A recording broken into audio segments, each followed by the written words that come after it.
E20 पे, E10 पे, E30 पे बहुत कुछ बातें हो चुकी हैं और ये वीडियो मुझे इसलिए बनाना पड़ा क्योंकि हमारे माहौल में जो कुछ चीज़ें आ रही हैं उसमें बहुत सारी चीज़ें ऐसी हैं जिन पे भरोसा नहीं किया जा सकता। ये देश कॉन्स्पिरेसी थ्योरी बहुत जल्दी पकड़ लेता है और हमारे यहाँ पे हमारे पास उदाहरण है। अब भाखड़ा नंगल बांध जब बना तो नेताओं ने कहा कि ये बांध जो है इसके अंदर से बिजली निकाल ली जा रही है और अब ये जो बिजली निकला हुआ पानी आएगा ये पानी खेतों के लिए बेकार है। माहौल बना दिया और उसको पंजाब और हरियाणा की राजनीति में लंबे समय तक भुनाया गया। तो बहुत सारी चीज़ें आ रही हैं सोशल मीडिया पे, तरह तरह के वीडियो आ रहे हैं E20 पे, E30 पे, E10 पे। पर इन सारी क्लटर को, इस खराब इन्फॉर्मेशन को निकाल भी दिया जाए तो भी तस्वीर कुछ खतरनाक ही बनती है। इस तस्वीर के कोने कोने से साजिश की बदबू आती है।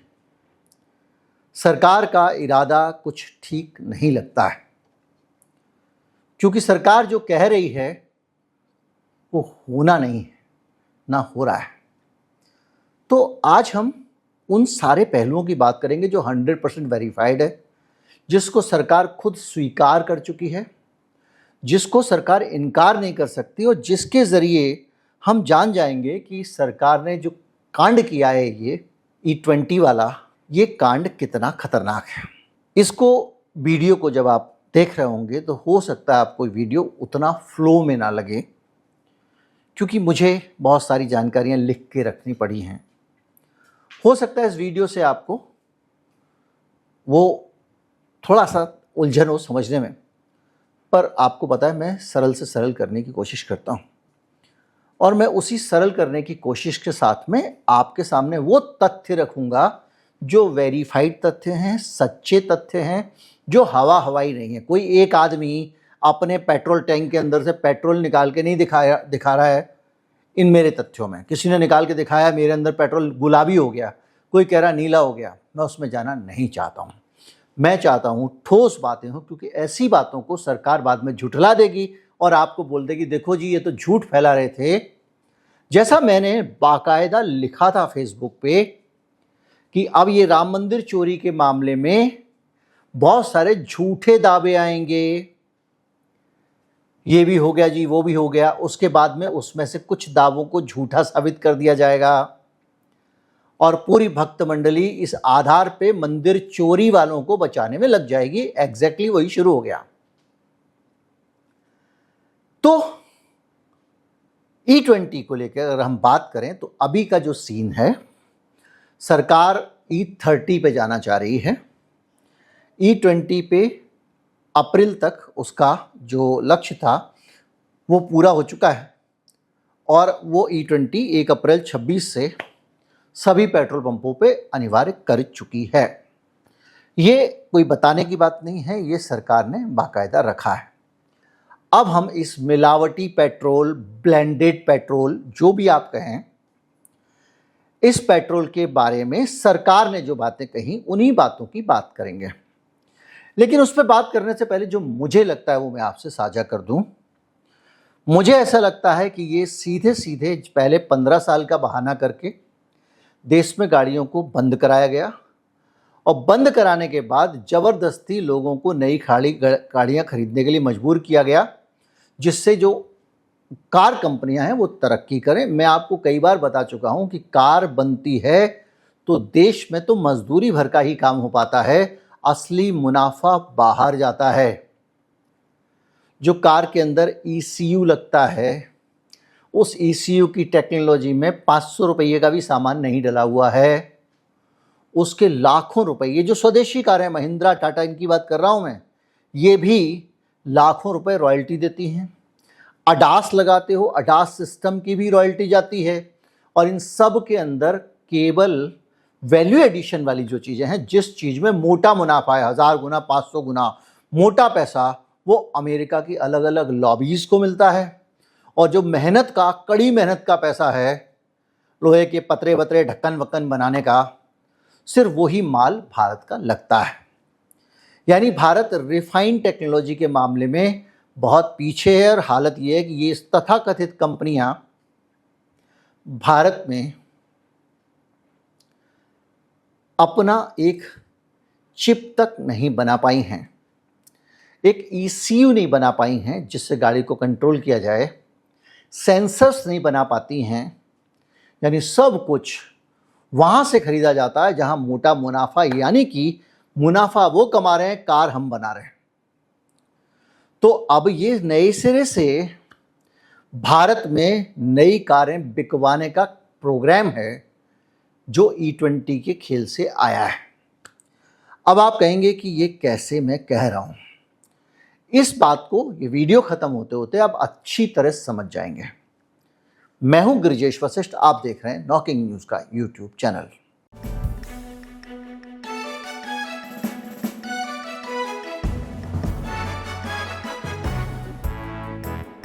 सरकार का कहना है कि E20 का जो फ्यूल है उसमें साइंस को अप्लाई किया गया है, वैज्ञानिक तरीके से डिजाइन किया गया है। मैं सरकार की इस बात को मानता हूं और इसको अंतर्राष्ट्रीय स्तर पे ये फार्मूलेशन स्वीकार्य है। ब्राज़ील जैसा शब्द का इस्तेमाल सरकार कर रही है और वो ये भी कह रही है ये जो फ्यूल क्वालिटी के स्टैंडर्ड पे आधारित ही हमने ब्लेंडिंग की है। परसों बहुत सारे ये जो कार लॉबी वालों को बिठा लाए थे, कार लॉबी तो बोलेगी उसकी कारें बिकने वाली हैं, कैसे बिकने वाली है ये देख के भी आपको अचरज होगा। इस बार आपसे ज़बरदस्ती कार जमा नहीं कराई जाएगी, पर फिर भी आप नहीं खरीदोगे। तो जो हकीकत है, आपके पास जो गाड़ियां अभी तक चल रही हैं वो ज़्यादा से ज़्यादा 10% की ब्लेंडिंग हैंडल कर पाती हैं। इन्होंने जो ब्राज़ील का नाम लिया, ब्राज़ील में है फ्लेक्स फ्यूल सिस्टम, मतलब पेट्रोल पंप पे जाओगे 5-6 हैंडल लगे होंगे, आपको 85% डलवाना है वो डला लो, 40% डलाना है वो डला लो, 30% डलाना है वो डला लो। मतलब ये कि आप जितना चाहो उतना डलवा लो। कई एक अलग से पेट्रोल का भी टैंक होगा, आप उसको भी मिक्स कर सकते हो। परंतु जो ब्राज़ील की गाड़ियां हैं उनके अंदर अलग से टेक्नोलॉजी है, सेंसर लगे हुए हैं जिनके ज़रिए वो इंजन की पहचान होती है। इंजन पहचानता है कि भैया ये जो आ रहा है इसके अंदर 50% है, 30% है, 40% है। उसी हिसाब से इंजन का कंप्यूटर काम करता है और ईंधन के परफॉर्मेंस के हिसाब से उसी तरह से चीज़ों को बढ़ाता है। तो भारत में जो आप ये कह रहे हो कि हम 10% वाले के हिसाब से गाड़ी बनाई है, तो वो 10% से ज़्यादा पे नहीं चलेगी। और 2023 के बाद में आपने कह दिया कि हमने E20 के हिसाब से 20% के हिसाब से गाड़ी चला दी है। तो जो 20% के हिसाब से गाड़ी बनी है उसके अंदर भी सेंसर नहीं है। 2023 के आधे साल तक जितनी गाड़ियां बनी उनके अंदर तेल को पहचान के उसके हिसाब से एडजस्टमेंट करने का सिस्टम नहीं है। मैं बात नहीं कर रहा हूं रबर पार्ट, प्लास्टिक पार्ट, लोहे के जंग, उस पे नहीं जा रहा हूं, उस पे भी जाएंगे। तो आपके पास में फिर कितनी गाड़ियां बची? यानी आप मोटा मोटा हिसाब लगाएं तो हमारे पास जो गाड़ियां हैं 2023 से बाद में बनी हुई गाड़ियां, वो भारत की कुल गाड़ियों की 80% के अनुसार हैं। और जब मैं ये बात कह रहा हूं, ये डाटा के आधार पे कह रहा हूं। अगर आप context.news पे जाएंगे तो आपको ये जानकारी मिलेगी। अब आप समस्या को समझिए। 2022 तक आप जो गाड़ी बेच रहे हो वो 10% तेल के हिसाब से बनी हुई है। अब उस गाड़ी को आप कह रहे हो तो 20% चला। जो बाद में बनी हुई है या बनेगी उसको 20 के हिसाब से बना रहे हो, उसको 10 वाला तो तेल मिलेगा नहीं। तो अब आ रहे हो आप 30 पे। E30 के लिए सरकार ने पूरे के पूरे निकाल दिए हैं कि क्या क्या स्पेसिफिकेशन वगैरह हैं, यानी कि कंपनियों को कह दिया गया कि E30 की तैयारी कर लो। अब ये जो आदमी आज E20 वाली गाड़ी खरीद रहा है, ये अब ये E30 गाड़ी चलाने जाएगा तो इस गाड़ी में ना तो पावर आएगी ना इसमें माइलेज आएगा। अब ये बात मैं मन से नहीं कह रहा हूँ, सरकार खुद मानती है। लेकिन पहले आप समझ लें कि आपके देश में जो गाड़ियाँ E20 में चल सकती हैं, वो गाड़ियां केवल 20 से 30% हैं। यानी कुल मिला के भारत में जो गाड़ियां चल रही हैं और जो तेल है, जो तेल पेट्रोल पंप पे जबरदस्ती आपको दिया जा रहा है, उस तेल को चलाने वाली गाड़ियां केवल 20 से 30% ही हैं। यानी मोहल्ले में अगर 10 गाड़ियां हैं तो 7 गाड़ियां या 8 गाड़ियां ऐसी हैं जो उस तेल के लायक नहीं है, जो तेल उसमें जबरदस्ती नितिन गडकरी डलवा रहा है। ये बातें मैं नहीं कह रहा हूं, वेल पब्लिश्ड हैं। जो कुछ कह रहा हूं उसकी कटिंग आपको लगाता जा रहा हूं। अब आ जाइए, रिसर्च क्या कहता है। 15 सालों में 2011 से 25 में केवल 20% नई गाड़ियां E20 फ्यूल कंप्लायंस हैं। 2025 का रजिस्ट्रेशन डेटा कहता है कि पेट्रोल पैसेंजर व्हीकल और टू व्हीलर में E20 कंप्लायंस गाड़ियों का हिस्सा 30% से कम है। अगर पूरी फ्लीट देखोगे तो वही जो हिसाब में 70 से 80% बता रहा हूं। अब यहां एक मसला आता है। मैंने गाड़ी खरीदी 2022 में, मेरे पास कुल 4 साल पुरानी गाड़ी है। अभी तो 15 साल पुरानी गाड़ी की बात थी। मैं निकला गड्डी लेके, ओवरटेक कर रहा हूं, पावर नहीं आ रही है, माइलेज आ नहीं रहा है। सरकार खुद कह रही है कि 5% के आसपास माइलेज गिरेगा, और जो एक्सपीरियंस है बाहर आके वो लोग कह रहे हैं कि साहब हमारा तो 10-15% माइलेज गिर गया। मैं अपने अनुभव से बताऊं तो मेरी गाड़ी को मैं अगर नोएडा, ग्रेटर नोएडा जैसे हाईवे पे डाल देता था तो 22 का एवरेज निकाल दिया करती थी। अब वो गाड़ी 17-18 का एवरेज निकाल पा रही है, मुश्किल से 14-15 पे अटकती है। अब यहां जाके आपको एक चीज समझनी पड़ेगी। जब मेरी गाड़ी का माइलेज इतना कम हो जाएगा तो मैं इस गाड़ी को क्या रखना चाहूंगा? मैं चाहूंगा इस गाड़ी को निकाल दूं। और ये तो मैं हूं जिसने 2022 में या 2020 में गाड़ी खरीदी, 2021 में गाड़ी खरीदी। अब आप उस आदमी के बारे में सोचिए जिसका पुरानी गाड़ी है, मतलब जिसकी गाड़ी इससे भी पुरानी है। तो उस गाड़ी में और क्या कमी है? उस गाड़ी में कमी यह है कि मेरी गाड़ी की तरह कंप्रेस्ड वाले पीवीसी का या प्लास्टिक का ऐसा टैंक नहीं लगा है जिस पे जंग नहीं लग सकती। पुरानी गाड़ियों के सबके फ्यूल टैंक लोहे के होते हैं। खुद सरकार कहती है कि ये जो पेट्रोल है, इस पेट्रोल के अंदर जो एथेनॉल मिला हुआ है वो पानी को खींचता है, उसको पानी पसंद है और पानी को एब्जॉर्ब करता है। अगर बारिश में या किसी भी तरीके से थोड़ा भी मॉइस्चर मिलेगा फ्यूल टैंक के अंदर तो वो पानी को खींचेगा, और पानी खींचने के बाद एथेनॉल को पानी ज़्यादा मिलता है तो पेट्रोल से अलग हो जाता है, यानी 2 लेयर बन जाती हैं। और चूंकि पेट्रोल हल्का होता है वो ऊपर, और एथेनॉल में जो पानी जब उसने अट्रैक्ट किया तो वो नीचे, यानी आपके इंजन में अब जा रहा है पानी। अब यहाँ एक और चीज़ खड़ी होती है, लोहे का टैंक अगर है तो गलने लगेगा, और वही पाइपलाइन के अंदर कुछ रबर पार्ट या कुछ दूसरी चीज़ें लगी हैं, उन पे भी असर पड़ेगा। यानी समस्या खड़ी हो गई क्या? इंजन आपका उसको पहचानता नहीं, ईंधन को जिसको ज़बरदस्ती घुसा दिया गया वो अपने हिसाब से चले जा रहा है पीछे पीछे ताकत लगा के, और उसको पीछे से कोई सपोर्ट नहीं मिल रहा है। अब कुछ और पार्ट जब उस पाइपलाइन में से निकलेगा, कुछ रबड़ के पार्ट, बाकी चीज़ें, एथेनॉल से खराब होने वाले पार्ट भी हैं और घुल जाने वाले पार्ट भी हैं। ये भी सरकार मानती है। मैं कोई बात ऐसी नहीं बता रहा हूँ जो सरकार नहीं मानती है। तो जिस आदमी के पास पुरानी गाड़ी है, अब उसका एक और धंधा हो गया कि वो इस सबको बदलवा। अभी मैं लौट के आऊँगा, ये सब कर क्यों रही है सरकार? ये सुनेंगे तो आप माथा पीट लेंगे, कहेंगे कितने बुद्धू लोग हैं भाई, इतना ज़्यादा मूर्ख तो धरती पे कोई हो ही नहीं सकता। तुम ब्राज़ील से मुकाबला कर रहे हो, पहले ब्राज़ील के हालात, भारत के हालात का अंतर समझ लो, उनकी सिचुएशन, अपनी सिचुएशन समझ लो, वो क्यों कर रहे हैं और कहाँ खड़े हुए हैं। आप वहाँ खड़े हो सकते हो क्या? चोट्टों का देश है भाई साहब, यहाँ नेताओं से लेकर अफसरों तक क्या खेल है आपको पता है। तो ये पूरी सिचुएशन में जब मैं आपको कहता हूं कि पाइपलाइन बाकी चीज़ें, तो आप समय समय पर उसको चेक कराते रहो जिसकी पुरानी गाड़ी है। अब आपकी गाड़ियों में अगर फ्यूल टैंक के अंदर पानी आया, जंग लग गई, या आपका जो फ्यूल पंप है या इंजेक्टर के पॉइंट पे कोई दिक्कत हुई, तो आपका मिस्त्री क्या बोलेगा, भाई साहब खत्म ही है, निकाल दो।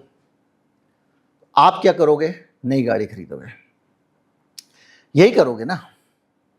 तो एक तरह से देखा जाए तो एक बड़ा तबका ऐसा खड़ा होने वाला है जो नई गाड़ी खरीदने वाला है, जिन्होंने शान के साथ गाड़ी खरीदी थी, जिसके पास 2022 की गाड़ियां हैं, बढ़िया बढ़िया, बहुत बढ़िया बढ़िया गाड़ियां हैं, वो भी परेशान है, परफॉर्मेंस ही नहीं आ रहा है, गाड़ी का परफॉर्मेंस ही नहीं आ रहा है, तो वो बेचेंगे और बेच के खरीदेंगे नई गाड़ी। नई गाड़ी खरीदेंगे तो ऑटोमोबाइल सेक्टर ऊपर जाएगा, ऊपर जाएगा तो पैसा विदेश में जाएगा, पैसा विदेश में जा ही रहा है, और साथ के साथ सरकार कहेगी जीडीपी बढ़ गई, इंडस्ट्रियल प्रोडक्शन बढ़ गया, क्योंकि ऑटोमोबाइल सेक्टर ऐसा सेक्टर है उसके साथ पचासों सैकड़ों दूसरी इंडस्ट्री जुड़ी हुई हैं। कोई रिंग बना रहा है, कोई कुछ बना रहा है, कोई बम्पर बना रहा है, कोई स्क्रू बना रहा है, तो सारी इंडस्ट्री, वाह भाई इंडस्ट्रियल प्रोडक्शन बढ़ गया। सरकार के पास में अब जीडीपी बढ़ाने का यही जुगाड़ बचा हुआ है, गाड़ियां बदलवाते रहो लोगों की। अब आते हैं और गहरी बात पे कि इससे हमको फायदा हुआ क्या देश को।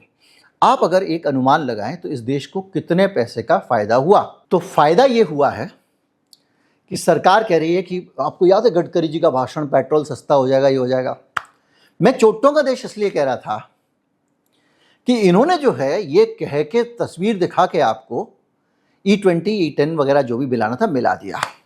उसके बाद खेल दूसरा शुरू हुआ, पेट्रोलियम लॉबी और जो अल्कोहल वाली लॉबी, और ये सब लोग मिल गए, तेल वाले ये वो, और सरकार के जरिए उनको जब ये कोटा मिलने लगा, ये सप्लाई कोटे से होती है। कई कंपनियां भी सुप्रीम कोर्ट गई थी, भाई साहब ये बताओ आपके कहने पे तो मैंने 2 लाख लीटर वाली फैक्ट्री लगा ली और आपने कोटा मुझे 1 लाख लीटर का ही दिया है, तो मेरा तो 1 लाख लीटर का नुकसान हो रहा है। सुप्रीम कोर्ट में सरकार बोली साहब ये सारे के सारे अभी तो ये एक्सपेरिमेंट के तौर पे, इसी में उसने कहा था ये एक्सपेरिमेंट के तौर पे ये सारे के सारे आ जाएंगे तो सरकार परेशान हो जाएगी जी, ये सरकार ने तर्क दिया था। अब आप सोचिए कि कोटे को लेकर अगर लड़ाई हो रही है, मेरा माल सरकार के हाथ में है कि बिकेगा कि नहीं बिकेगा, तो मैं सरकार को खुश करना चाहूँगा।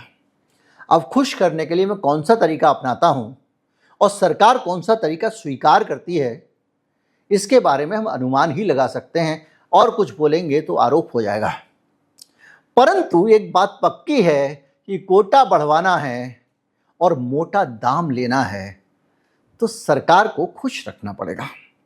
मैं आपको एक उदाहरण देता हूं कि भारत में जो एथेनॉल खरीदा जा रहा है, पहले तो गडकरी साहब ने कहा था कि नहीं एथेनॉल मिल जाएगा तो पेट्रोल सस्ता हो जाएगा, कोई 15 रुपये लीटर 35, ये बाबा रामदेव साहब के जो पीछे पीछे सरकार की तरफ से भोंपू बने हुए हैं, इतने में पेट्रोल मिल जाएगा, उतने में पेट्रोल मिल जाएगा।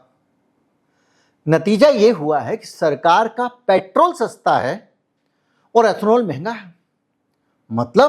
मतलब ये कि सरकार जो है वो अभी तक जो प्रोक्योरमेंट कर रही है, आप चौंक जाएंगे इस आंकड़े से, जो एथेनॉल खरीद रही है वो 71 रुपये 32 पैसे लीटर के हिसाब से खरीद रही है। 71 रुपये लीटर में एथेनॉल खरीद के मिला रही है, और पेट्रोल कितने का मिल रहा है? तो आप सोचोगे कि 71 तो वो तो 80-80 मिल रहा होगा ना, पेट्रोल मिल रहा है आपको 52-53 रुपये। पेट्रोल का बेस प्राइस है 52 रुपये लीटर, उसमें मिलाने के लिए 71 रुपये लीटर का एथेनॉल खरीदा जा रहा है, और जबरदस्ती इसको 20% ब्लेंड किया जा रहा है, 10% ना 20 मिलाएंगे अब। तो आप सोचिए इतना महंगा जब माल मिलाओगे तो आप जो कहते हो कच्चे तेल का दाम कम हो गया, हमारा कम करो, तो कैसे होगा? सरकार हर 5 पैसा पेट्रोल का इतना महंगा उसमें एथेनॉल मिला रही है, सोचने की बात है ना। अब आ जाओ, चलो ठीक है विदेशी मुद्रा की बचत होगी, तो विदेशी मुद्रा का जो आंकड़ा है वो आंकड़ा और भी थप्पड़ मारता है, यानी हमको बेहोश कर देता मार मार के। क्यों? भारत सरकार के पीआईबी का प्रेस रिलीज है कि 1,44,000 करोड़ रुपए का केवल सरकार ने 14-15 में फॉरेन एक्सचेंज बचाया। तो फाइनेंशियल ईयर 2014-15 से लेके अब तक सरकार ने कुल 1,44,000 करोड़ रुपए का विदेशी मुद्रा की बचत की है। ये भारत सरकार के पीआईबी के आंकड़े। कितनी विदेशी मुद्रा बचाई? 1,44,000 करोड़ रुपए। और कुल जो इंपोर्ट बिल है वो है 132.4 बिलियन डॉलर, यानी कि 1.1 लाख करोड़ का। यानी कुल मिला के अगर आप देखें तो 0.5 से 0.8% के बीच में बैठ रहा है। इसका मतलब क्या हुआ? इसका मतलब हुआ कि 100 रुपए का अगर आप विदेशी आयात कर रहे थे तो उसमें सिर्फ 5 पैसे, 50 पैसे नहीं, 5 पैसे या 8 पैसे की ही कमी आई है। अब इसके बदले आपने, मैं उस पर नहीं जाऊंगा कितना 10,000 लीटर पानी 1 लीटर एथेनॉल के लिए बर्बाद हो रहा है, मैं इस पर नहीं जाऊंगा कि पानी एथेनॉल बनाने के लिए आप बर्बाद कर रहे हो और उस पानी को बर्बाद करने के साथ साथ चावल एथेनॉल में फूंक रहे हो, जिससे इस देश के आम आदमी को चावल मिलता था। आपने जो पब्लिक डिस्ट्रीब्यूशन सिस्टम में जो आपने 80 करोड़ लोगों को मुफ्त अनाज दे रहे हो, उसके अंदर से आपने चावल हटा लिया ताकि एथेनॉल बनाया जा सके। चीनी कंपनियां, चीनी जो है उसका दाम बढ़ जाएगा क्योंकि गन्ने का इस्तेमाल एथेनॉल में होने लग गया है, मक्का का इस्तेमाल एथेनॉल में होने लग गया है। ये सब सारी बातों को अगर आप एक तरफ रख दो तो इतनी सारी कॉस्ट देने के बाद भी मेरा केवल डॉलर की बचत कितनी हुई और मैं तेल कितना महंगा खरीद रहा हूं और इस देश का हर आदमी उस तेल को किस तरह से नुकसान उठा रहा है। अब अगर आप फायदे की तरफ जाएं, इससे किसे क्या मिला, तो देश, आप कहोगे भाई चलो इंपोर्ट बिल रुक गया तो किसान का भी तो भला हुआ। तो किसान का जो भला हुआ, सरकार का 87,558 करोड़ से 1.25 लाख करोड़ के बीच में किसान की अतिरिक्त आय बताई जा रही है। यानी 1.25 लाख करोड़ की अतिरिक्त आय। आय का मतलब मुनाफा नहीं, उनका बीज, खाद, मेहनत सब जोड़ के है, घटा के है।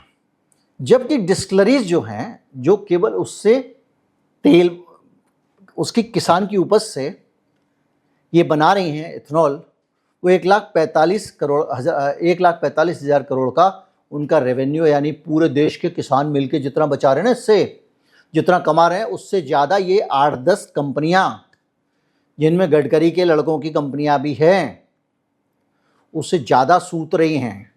पेट्रोल से महंगा बना के अल्कोहल दे रही है, सरकार खरीद रही है। तो क्या किसानों को फ़ायदा हुआ? नहीं हुआ। इथेनॉल सस्ता है? नहीं है, महंगा है।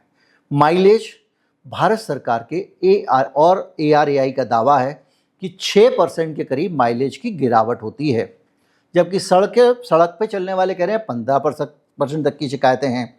अब आप सोचिए कि आपका जब माइलेज गिर गया 15% और विदेशी मुद्रा बचाई आपने 8%, यानी 15% गाड़ी को एक्स्ट्रा चलना पड़ेगा ना। अगर मेरा माइलेज 15% गिर गया, मान लो मैं 1 लीटर में पहले 100 किलोमीटर जाता था, अब मुझे उसके लिए 1 लीटर की जगह 1.25 लीटर चाहिए होगा, या आप समझ लीजिए कि 1150 ml चाहिए होगा।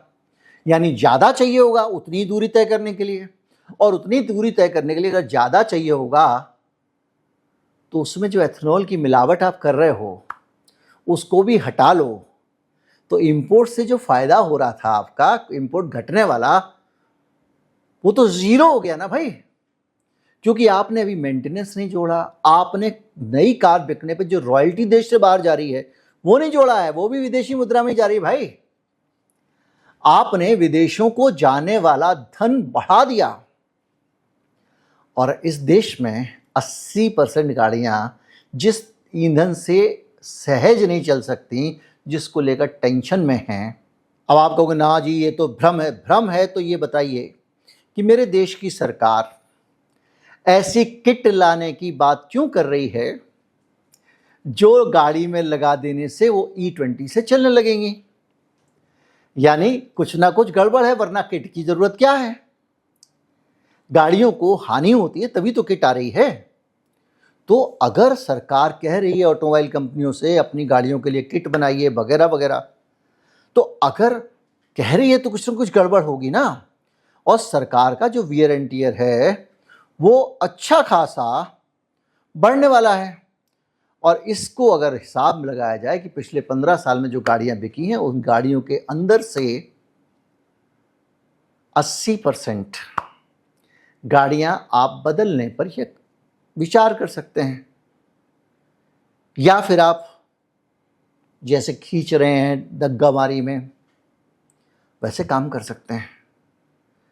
तो ये कुल मिला के एक अजीब सी स्थिति है, जिस स्थिति में किसान को ना के बराबर फायदा हो रहा है, विदेशी मुद्रा का फायदा ना के बराबर हो रहा है, अर्रा के विंडफॉल हो रहा है इन कंपनियों का जो इथेनॉल बना रही हैं, ऑटोमोबाइल लॉबी को फायदा हो रहा है, पेट्रोलियम कंपनियों का भी सरदर्द बढ़ गया है। और सबसे अलग भाई, जब तुम्हारी गाड़ियों में सेंसर नहीं लगे हैं तो सरकार को पहले सेंसर लगवाने चाहिए थे, उसके बाद E20 करना चाहिए था। ये तो E30 की भी तैयारी कर चुके हैं।